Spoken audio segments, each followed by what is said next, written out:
I'm just setting up the live stream. Okay, there it goes. I think. Excellent. Okay, and we'll bring everyone in for our virtual tour. Hi, everyone. Welcome. Great to have you all with us.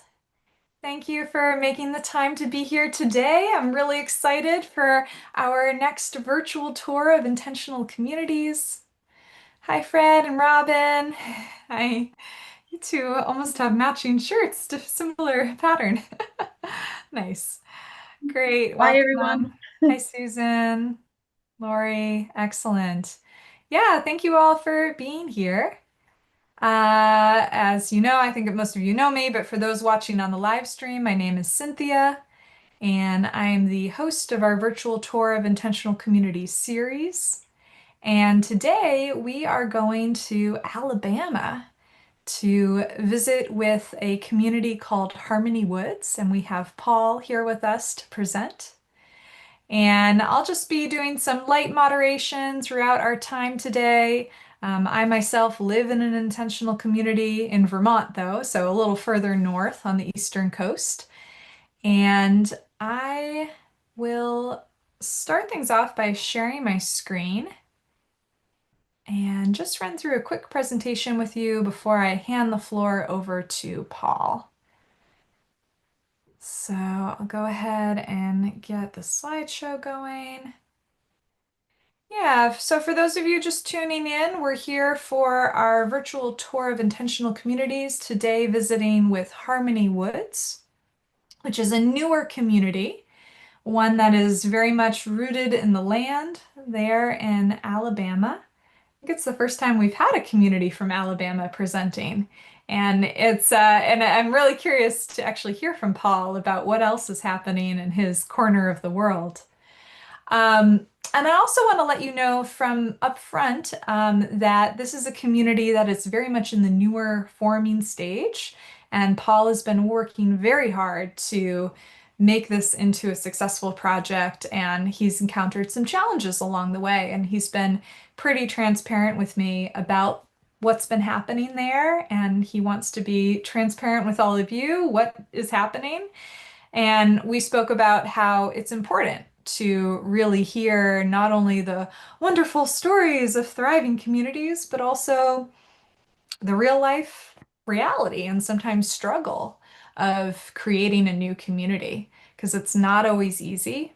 It's something that we really need to do in this world and this times that we live in, but that doesn't mean that it's easy. So I really want to appreciate Paul for being here today and for yeah, for his sharing that we're going to hear shortly. All right, so a few housekeeping things. We are hosting this event on Zoom. We're also live streaming to YouTube. So hi, everyone who's watching the recording. Really encourage you to sign up for one of our live events so you can be here for the Q&A portion, which we'll do at the end of the event. And I encourage you to use the chat feature. So go ahead, everyone who's with us live, find that chat box and would love if you could put in a little introduction. I'd love to know where you're calling from. If you live in an intentional community, let us know which one. And also, what motivated you to be here today? Are you hoping to join a community, maybe start a community? Just want to learn more about what's out there? Go ahead and put in a quick message, and that'll help me sort of steer our conversation, especially during the Q&A portion. Okay, so while you're doing that, I will share a few more things about the event. So this is an event that's put on in partnership with the Foundation for Intentional Community, a wonderful, wonderful nonprofit organization that's been supporting this movement for decades.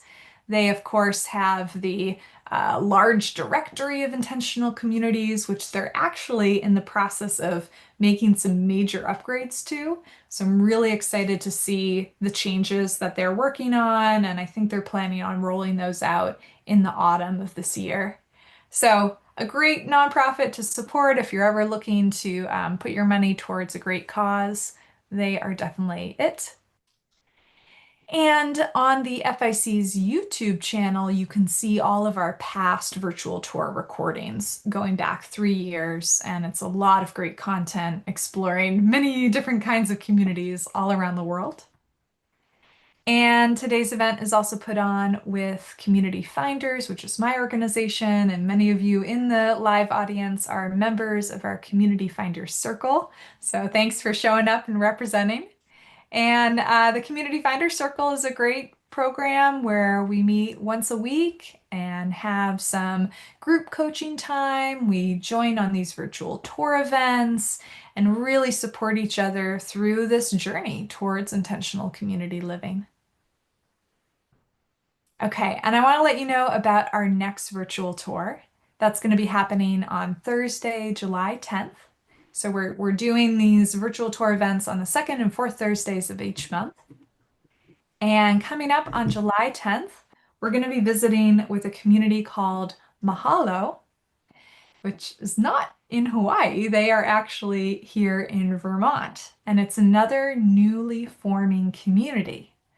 So a community that is just getting started. I think they've been around for 3 years or so. And it's a mix of ages, but also a substantial group of young people. And they're very focused on affordable housing. So they have a variety of structures already on the land, and they're focusing on building more structures. And I'm really excited to learn more because I can't tell you a whole lot more about them. They're like kind of a new one that's just popped up. And I hope that I'll get to visit after doing the virtual tour, maybe visit in person since I live in Vermont as well. Okay, so I hope you'll join us for that event on July 10th. And yeah, that's pretty much everything I have. So inviting you now to prepare to hear from Paul.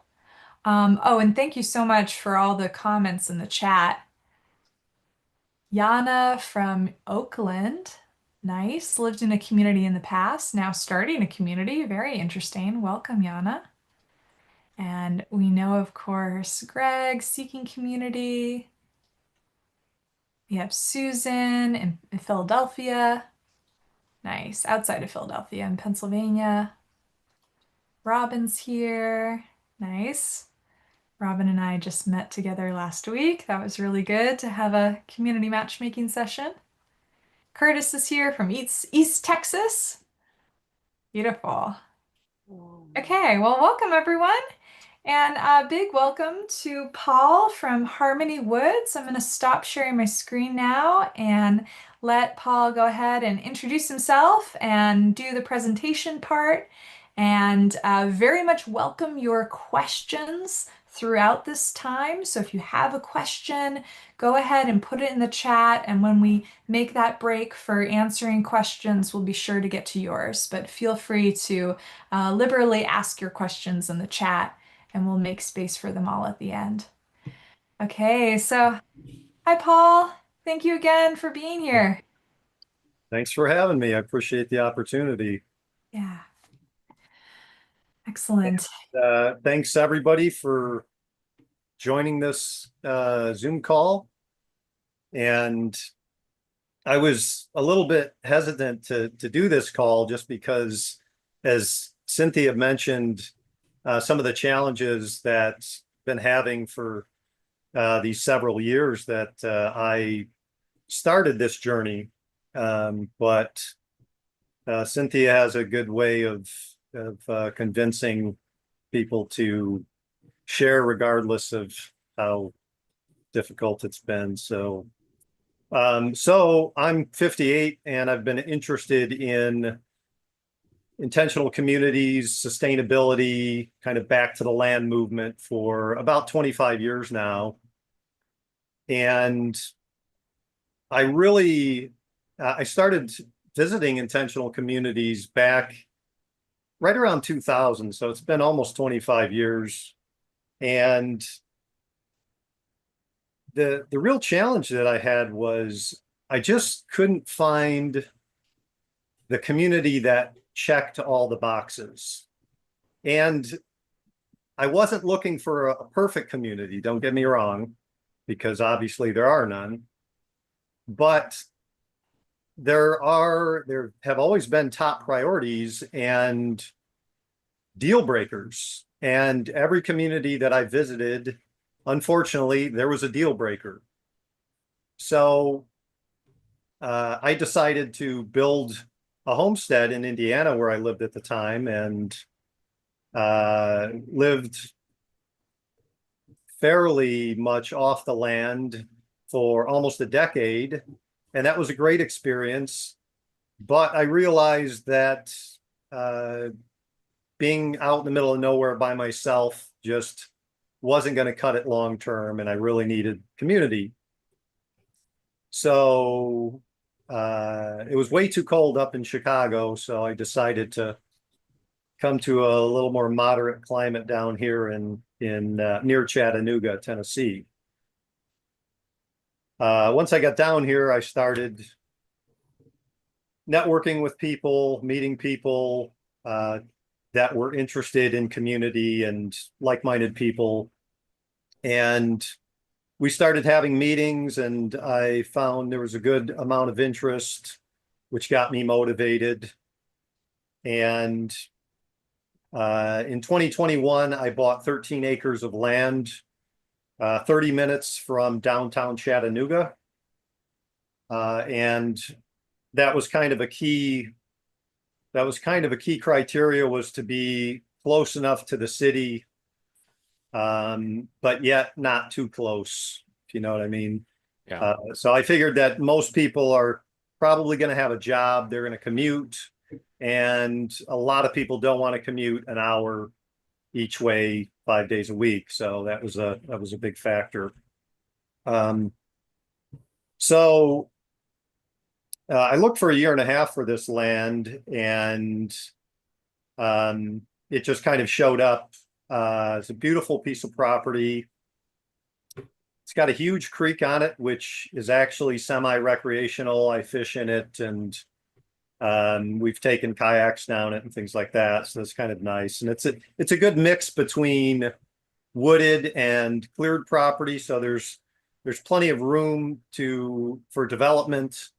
But there's also a good amount of woods for other resources that the community might need.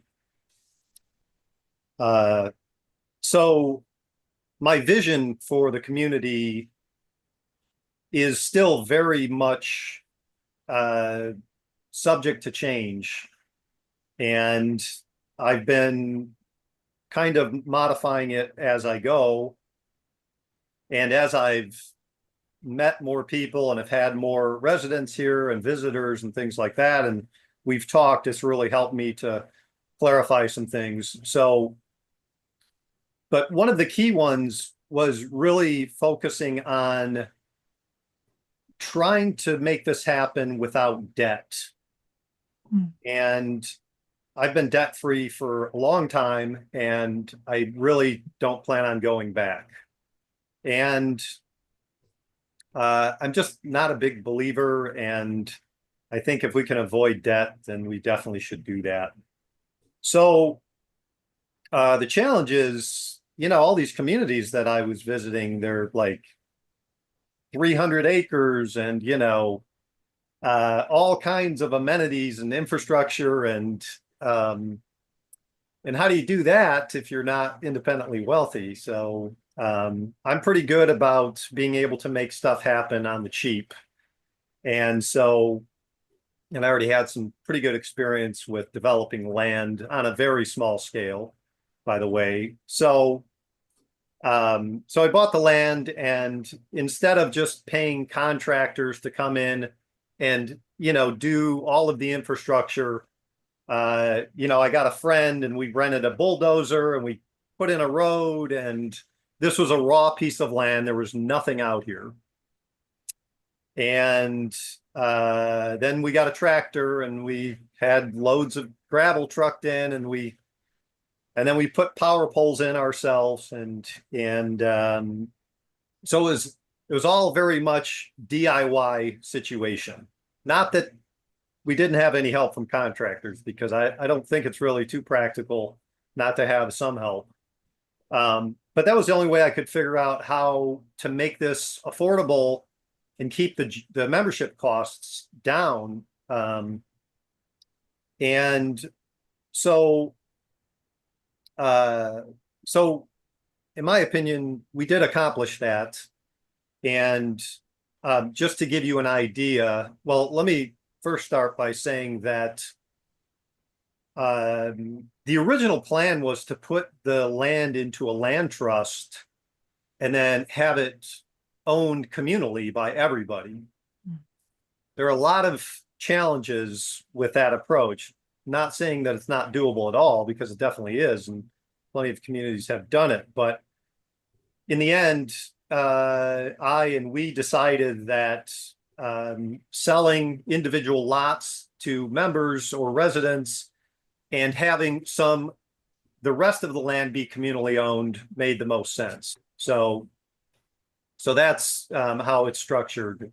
And just to give you an idea, like a quarter-acre lot with all of the utilities, sewage and electric and fiber internet and water,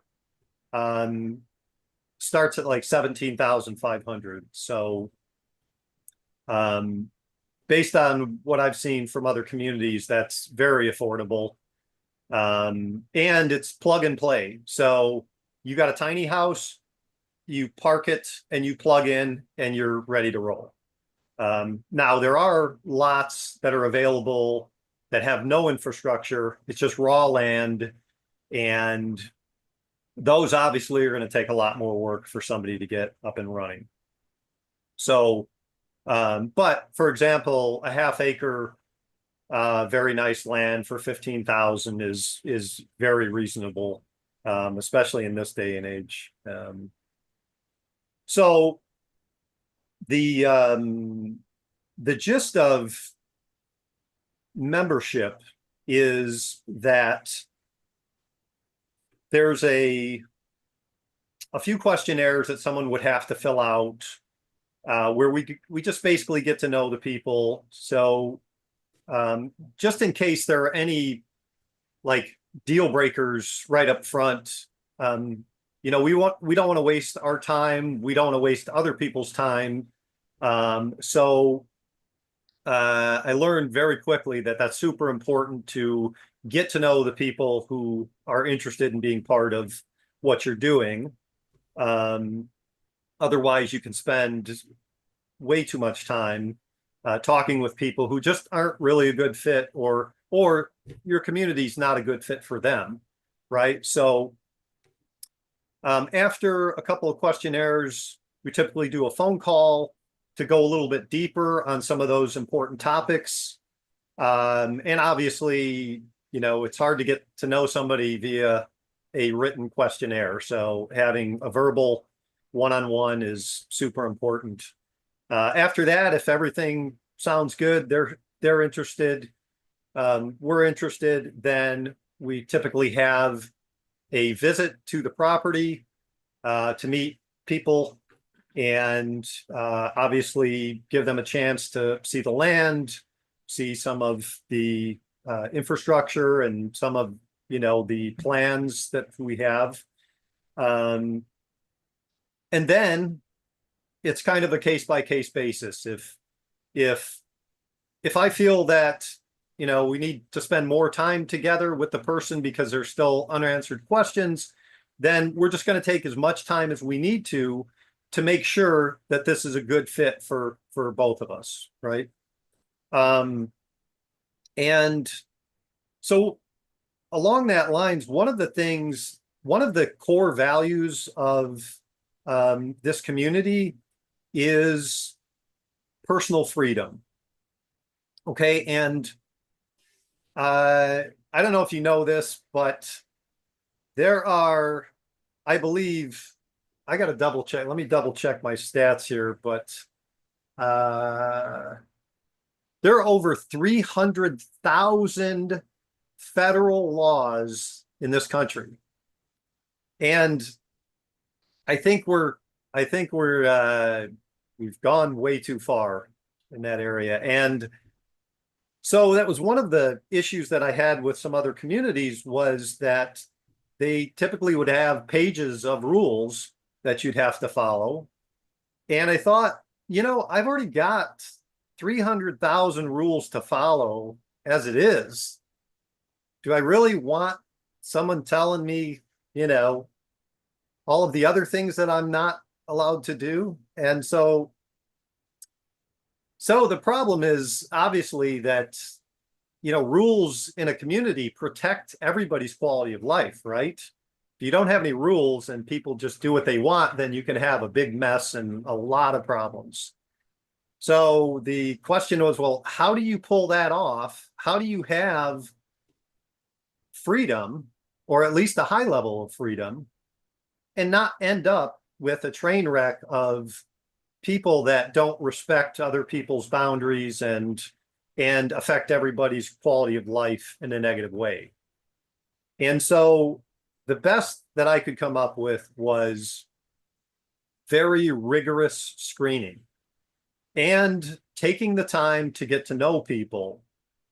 That's about the best you can do, which is why there's a kind of long probationary period, however long that it takes. Of course, it's not like you're going to join this community and there's a like unspecified probationary period. Like you can't join until we just say that you can join. At that point, when you are approved to be a resident, then there will be a set timeline probationary period so that within 6 months that you're going to be approved as a member. Okay.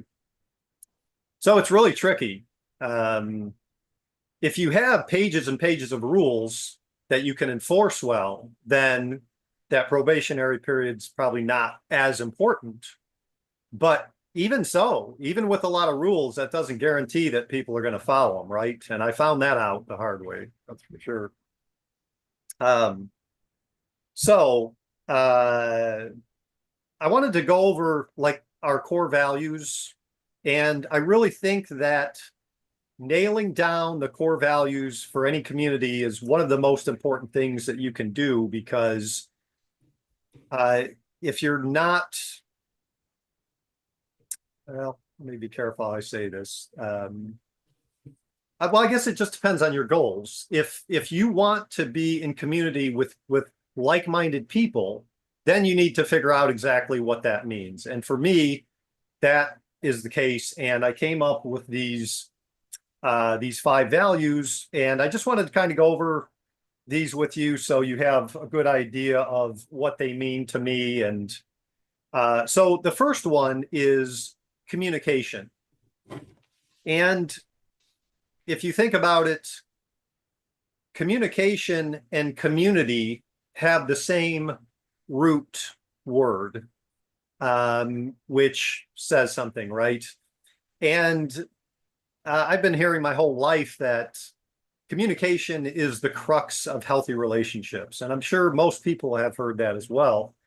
And as I kind of looked over my own relationships in my life, I realized how many times poor communication has been the um, the cause of a lot of the problems in the relationship. And so I never really have heard that from other communities, but I think it's super important. I think it's critical. And so that's the first one. The second one is personal integrity. And basically, that just means you're walking your talk, right? Talk is cheap. People say a lot of things, but if you're not living what you're saying, then it's kind of meaningless. So I think that's really critical. And I think it says a lot about a person. The third one is back to the land, natural living. And I think that a lot of our problems as a society are caused directly by our tendency to, well, not our tendency, our move very far away from nature and what I believe is our uh, what's the word? It's just the way that we should be living. It's kind of self-evident. Like you don't poison the land, right? If you poison the land, you are poisoning yourself. And I think most people would agree, at least in theory, anyway, that poisoning the land is a bad thing. So let's not do that, right? Uh, and but it goes beyond those things. I mean, consumerism is a big part of that. I think that's getting way away from natural living. Um, and the whole impatience, got to have it now, microwave society. I think all of those things are causing massive problems with our society. And I think the only solution to that is getting back to a natural lifestyle. And of course, that includes everything from the food we eat, what we spend our time doing, uh, let's see, the houses we live in, and so on and so forth. So the fourth one kind of goes with hand in hand with natural living, and that's land stewardship. And don't poison the land, take care of the land. It's without good land, we can't survive. Well, I don't know, maybe with AI will come up with some new technology that will create some kind of new Franken food that will save the planet. But I'm not confident. So the fifth one, which I already talked about, was personal freedom. I really, if you have a high level of integrity and you're aware of what you're doing in life, you don't need a bunch of rules. You don't need people telling you what to do. That's not necessary because you're already internalizing those values. And so, um, yeah, so those are the five values, and those are the things that every person who is interested in being part of this, they need to have at least an understanding and a desire to incorporate those values into their life, and they need to be making some kind of an effort. And if they're not, then it's not going to be a good fit. Um, so let's see here. A couple more nuts and bolts things.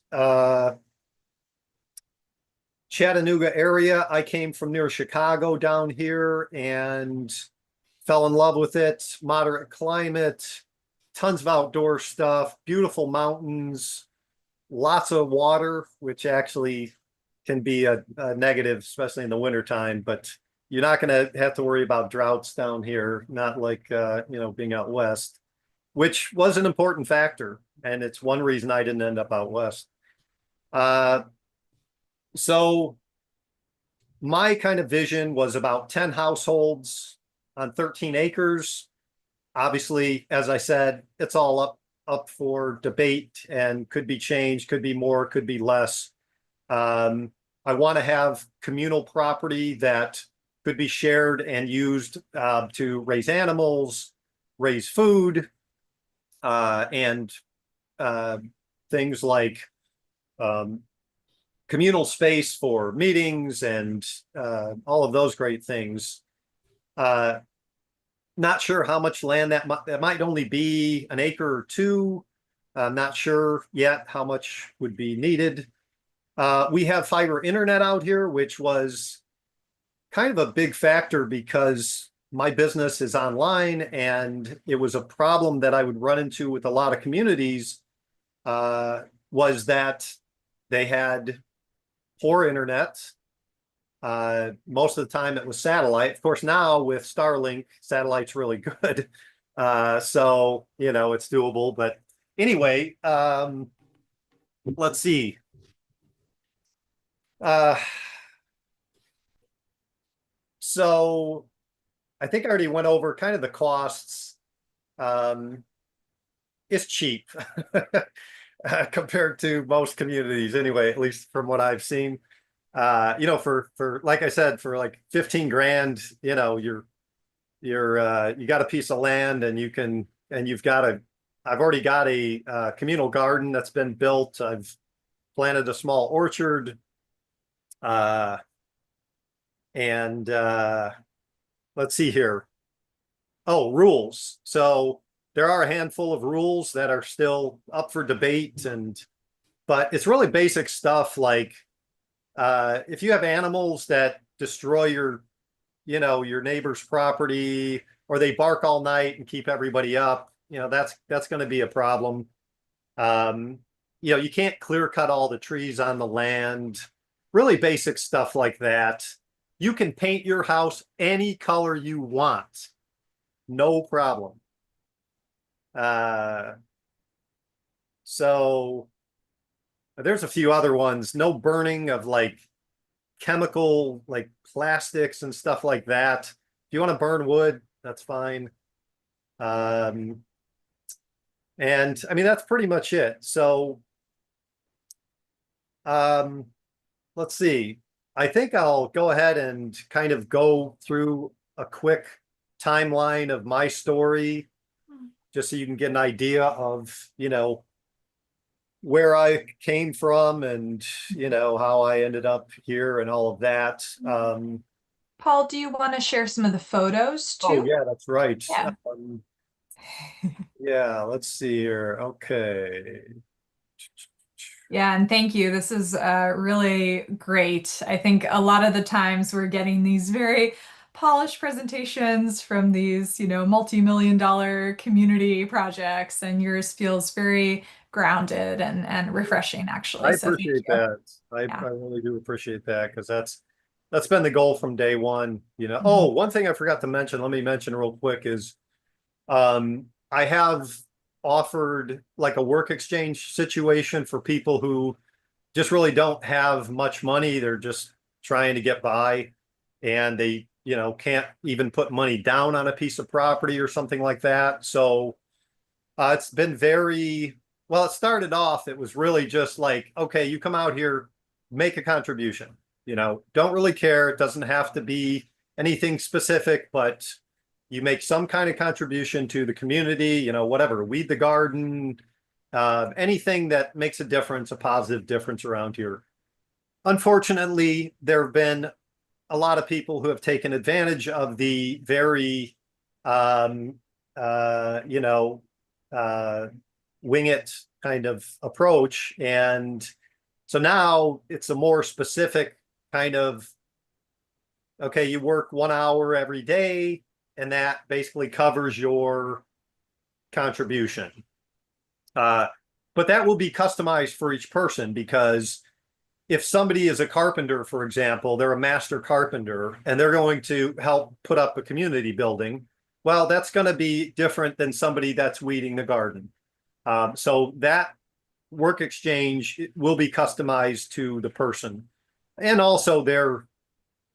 um, also their abilities, because some people may not be in good health. They can't do a lot of physical work, so they may be working on the website or making phone calls to network and things like that. So there's tons of stuff always that needs to be done, and can always find something for somebody to make a contribution. So okay, so first I got to share my screen, right, Cynthia? Yes. If I can get back to that. All right. Okay. Okay, and you could just let me know when that is Yep, we can shared. see your desktop. Now we see the photos and Well, I'll go ahead and just start running through these photos. Uh, when I first got down here, didn't have any land and was just in the planning process. And I'm not sure how I met April here, but she was the first one to come out, and she came a long way too. I was like, really? You're going to come from like somewhere out west? I was like, hey, you realize we don't have land yet. We're just kind of talking. She's like, oh no, I want to come out, you know? And I was like, wow, that's cool. So she came out, we went hiking and spent some time, did some touristy stuff because I just got down here myself. She gets props for, you know, coming out and being the first one to actually do it. And and of course, you know, we talked a lot of community stuff. Let's see here. So this was kind of one of the first groups of people that we actually kind of got together and started talking seriously about community. They were all like community type people. And uh, after that, fast forward to 2021, and this land showed up after I had just put a down payment on another piece of property in Tennessee. I had looked for a year and a half, and I was so tired of looking. I found this property in Tennessee, and I said, okay, it's not what I wanted, but let's do it. So I put a down payment down, and then my realtor called me like 2 days later and said, hey, I just found the perfect piece of property for what you want. And I came out and I got out of the car and I said, this is it. You know, I knew as soon as I got out of the car. So anyway, I already told you the story, 13 acres, great, you know, plenty of level land, cleared, a lot of diversity, a lot of, you know, great trees and wild food. And the best part about it for me was, uh-oh. Oh, I lost my picture here. Bear with me 1 second, because you guys need to see this. This is And I want to see the here. permaculture plan too after this one.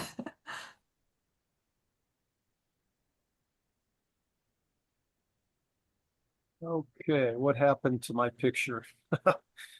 Figures the most important picture, and I can't find it. Ah, here it is. Okay, this was like I didn't even see this before. I knew this was the property, but when we walked to the back of the property and I saw this, if it ever comes up, there it is. So beautiful creek. And of course, when I looked at the property, it was like the wet season and it was like 30 feet wide and just, you know, white water. And I was like, oh my gosh, that was like, you know, such a huge, that was such a huge factor. I would have bought it without the creek, but anyway, the creek was just like, are you kidding me? You know? So I fish in the creek and we've taken kayaks down it and things like that, you know. So it's pretty nice. So then uh What is the permaculture plan, Paul? I'm curious. yeah, that was one of the first things we did when we got out here was I hired a guy out of Nashville. He was a certified permaculture design guru or whatever they're called. And we put together this plan, which you're going to have a hard time seeing, but hopefully now that I'm zoomed in here, you know, we got a lot of basic stuff. Like we got a little pond here, which we put in right away, garden area, silvopasture, which is, you know, animals basically kind of in the woods, lots of cabin sites, sites on the creek. The plan was to put a bunch of cabins right down on the creek until we woke up one day and had 3 foot of water over the creek. Well, it was probably more than that. And so that kind of put the kibosh on that idea. But anyway, uh, I did, I have implemented some of those things. There's a lot of work left to be done, but got a small orchard in, as I said, got the garden in, and let's see here. Where did I want to go next? Uh, hmm. Yeah, so then after we got a road in and uh, dug a pond, then the next thing is we needed to have a place for people to at least park a camper. So we put in 6 RV sites, and most of those are kind of back in the woods. And we put in all the utilities, electric, had a well dug, and got water to all the RV sites. And then after that, we really just started building small things. Like one of the residents wanted to live here, but she didn't have she had nothing. She didn't have an RV or anything. So I had this this thing was like 6x8 shed. And I came up with a floor plan to make like the micro tiny house kind of thing. So we started building that out for her. And then she promptly changed her mind about that, which luckily we didn't get it all done because we had a lot of other projects to work on. And let's see. So this was me and the 2 permaculture guys. The guy on the left, he lives like 10 minutes from here. He was just really a volunteer, but super knowledgeable guy, farmer, like guy was invaluable. He came out to the property, told me everything I wanted to know. And then the guy in the middle is the permaculture designer. And between the 3 of us, I had a pretty good amount of experience too.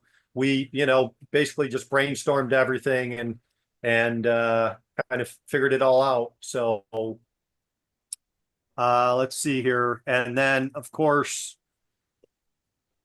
we put in a big garden, and we had, it's basically been a revolving door policy here, not policy, but revolving door situation here where people come and they'll stay for a couple nights, or they'll stay for a month, or they'll stay for 6 months, and then they move on. And typically they're bringing their camper and park. But so we had a couple volunteers here and 1 resident, and I was watching them do all this work. Well, I was holding the camera, so that was important. By the way, this black stuff you see on the ground, we have we've discontinued using that black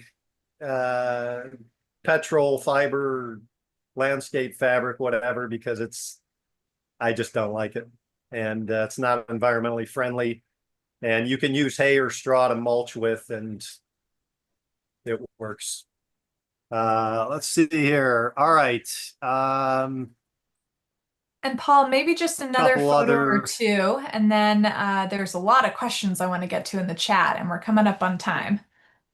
Okay, you're breaking up on me, Cynthia. I don't know if you can hear me, but I'm going to. I think we're probably getting kind of low on time. Yeah, Um, yeah, I can hear you well. so So maybe just after this photo, we can do the questions.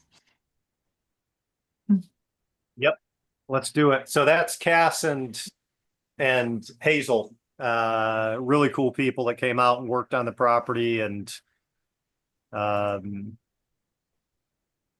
yeah, so okay, who's Yeah. got questions? Yeah, we got Fire a them lot of at me. questions. Thank you so much for the presentation. And I think I'll go ahead now Oh, and let me stop our let me live stream. let Yep, me turn so off my screen share here because I'm getting a lot of